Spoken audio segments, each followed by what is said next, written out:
देखिए ये तो दूसरे सदन में कोई भी अगर चला जाता है एक सदन से जो है इस्तीफा दिया जाता है, या फिर फॉर्मेलिटी में उन्होंने दिया है, लेकिन बात वो नहीं है। बात ये है कि बिना ये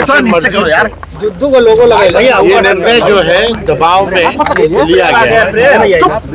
जाहिर सी बात है कि बिहार में भाजपा के लोगों ने नीतीश जी को तो ठगा ही, साथ ही साथ बिहार की जनता को भी ठगने का काम किया।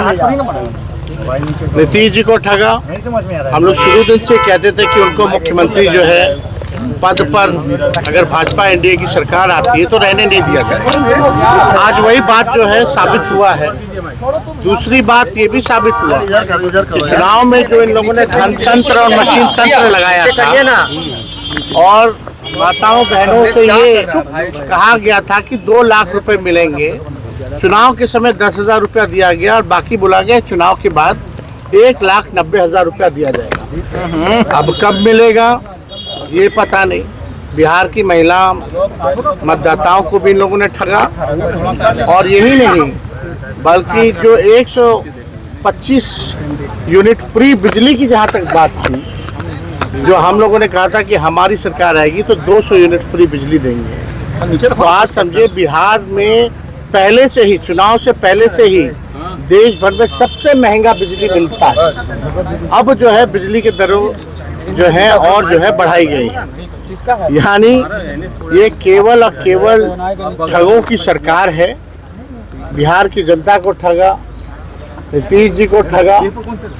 तो जो अपनों को इन लोग ठग सकते हैं तो समझ सकते हैं कि बिहार की क्या स्थिति होने वाली है। गैस हो, डीजल हो, पेट्रोल हो, महंगाई जो है चरम सीमा पर अभी पहुंची। और अभी आप देखिएगा जैसे आपका बंगाल का चुनाव, केरल का चुनाव समाप्त होगा, वैसे पुनः आपका पेट्रोल डीजल की कीमतों में बेतहाशा वृद्धि होगी।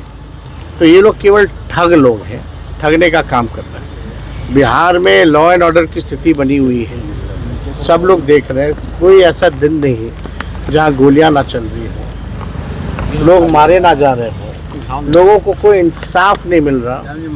लेकिन भाजपा केवल लगी है हर जगह जो है कब्जा करने के लिए सरकार बना। मुख्यमंत्री कौन होगा इस सवाल पर कोई कुछ नहीं कह रहा है कि कब इस्तीफा देंगे मुख्यमंत्री पद से। उसको लेकर इतना सस्पेंस क्यों बनाया हुआ है? देखिए इस पे तो हम कुछ कह नहीं सकते हैं कौन तारीख को देंगे, कौन से समय में देंगे। लेकिन एक बात तो तय हो गया कि नीतीश कुमार जी को बीजेपी ने ठगा है और ये भी बात तय हो गया, स्पष्ट हो गया कि नीतीश कुमार जी अब बिहार के मुख्यमंत्री नहीं रहेंगे। विधायक और मंत्री अब देखिए कौन लोग रो रहे हैं, नहीं रो रहे हैं। आजकल लोग जो है केवल कैमरा देख करके लोग ड्रामा करते हैं। ऐसे लोगों को एक्टिंग मुबारक हो। अब कुछ लोगों को बचा नहीं, सब कुछ तो कर ही लिया है। आजकल लोग तो पढ़ाने का भी काम कर रहे हैं, अब कलाकारी का भी काम कर रहे हैं। तो ऐसे लोगों पे हम क्या टिप्पा टिप्पणी करेंगे।